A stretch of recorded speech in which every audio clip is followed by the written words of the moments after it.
राधे राधे, जय श्रीमन नारायण, हरे कृष्णा। कैसे हैं आप लोग? आशा करती हूँ कि भगवान श्री हरि की कृपा आप सभी पर बनी रहे, आप सभी स्वस्थ हो, अच्छे हो। इसी कामना के साथ आज हम सुनेंगे भगवान विष्णु और एक सच्चे भक्त की कहानी। तो आइए मन में भगवान हरि का ध्यान करते हुए कहानी को सुनते हैं। एक गांव में भोला नाम का एक गरीब ब्राह्मण रहता था। उसे शास्त्रों का बहुत ज्ञान था। उसके पास गांव का कोई व्यक्ति कुछ पूछने आता तो वह उसकी परेशानी का उपाय अवश्य बता देता था।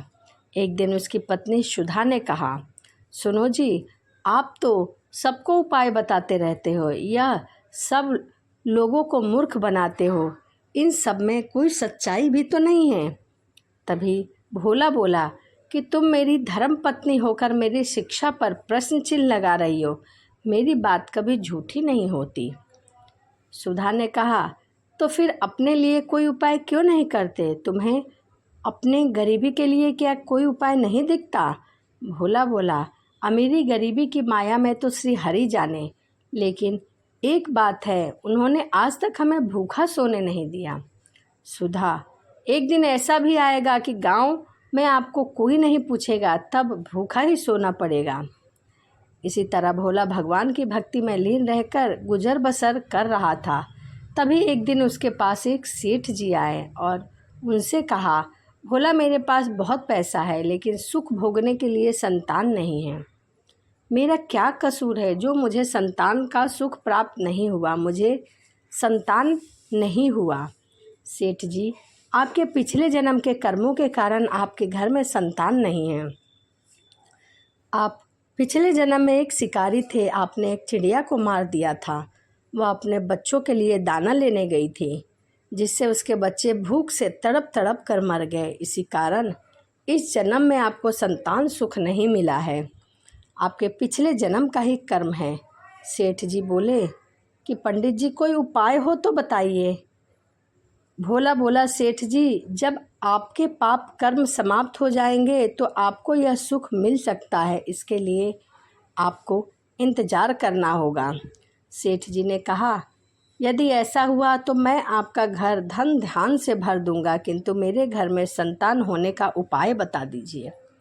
यह सुनकर भोला को बहुत गुस्सा आया। उसने कहा, तुम मुझे धन से खरीदना चाहते हो, चले जाओ यहाँ से, मैं धन नहीं लेता। उसके जाने के बाद सुधा ने कहा, जब वह सेठ धन देने को तैयार था तो तुमने क्यों नहीं लिया? उसे उल्टा सीधा उपाय बताते रहते हो। उल्टा सीधा कहकर भगा दिया। भोला बोला, श्री हरि विष्णु का भक्त हूँ, झूठ बोलकर पाप की कमाई नहीं कर सकता हूँ। यदि तुम्हें मेरे साथ रहना है तो रहो, वरना चली जाओ। यह सुनकर सुधा को बहुत ही गुस्सा आया, लेकिन वह कुछ नहीं बोली और चुपचाप घर के कामों में लग गई। जिस दिन से वह सेठ जी गए, उस दिन से गांव वाले ने भोला के पास आना बंद कर दिया, क्योंकि सेठ जी ने पूरे गांव में जाकर यह कहा कि वह तो मूर्ख है, मूर्ख बना रहा है, लोगों से पैसा ठग रहा है। ऐसी बातों को सुनकर गांव वाले भोला का विरोध करने लगे। कुछ समय के बाद भोला और सुधा भी भूखे मरने की नौबत आ गई। तब सुधा ने कहा, मैंने तुम्हें कितना समझाया, लेकिन तुम तो अपने विष्णु भगवान के चक्कर में पड़े हो। अब जब हम जिंदा ही नहीं रहेंगे तो विष्णु भगवान का पूजा कैसे करेंगे, उनके नाम को कैसे जपेंगे? कुछ और दिन बीत गए। अब दोनों से उठा बैठा भी नहीं जा रहा था। दोनों अपने घर में लेटे थे, क्योंकि वह कई दिनों से भूखे थे। सुधा, लगता है मरने का समय आ गया है। भोला, मुझे तो लगता है भगवान से मिलने का समय आ गया है। तू आखिरी समय में भगवान श्री हरि का ध्यान कर ले। भोला और सुधा दोनों ही श्री भगवान विष्णु का ध्यान करने लगे। उसी समय भगवान श्री विष्णु ने उन्हें दर्शन देने के लिए वहीं प्रकट हो गए। भोला, भगवान, अब तो हमारे अंदर इतनी हिम्मत नहीं है कि हम आपके चरणों में प्रणाम भी कर सके। अब तो आप हमें अपनी शरण में ले लीजिए।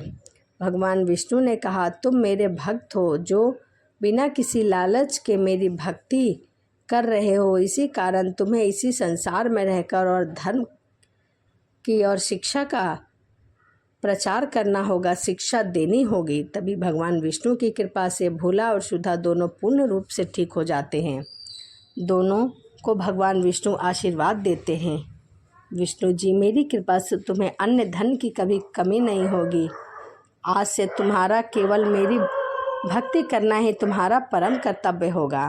तो यह भगवान नारायण और उनके भक्त की कहानी थी। वीडियो आपको कैसी लगी कमेंट में जय श्रीमन नारायण ज़रूर लिखिएगा। तो चलिए इसी के साथ वीडियो को समाप्त करते हैं और मिलते हैं अगली वीडियो में। सभी को राधे राधे, जय श्रीमन नारायण, हरे कृष्णा।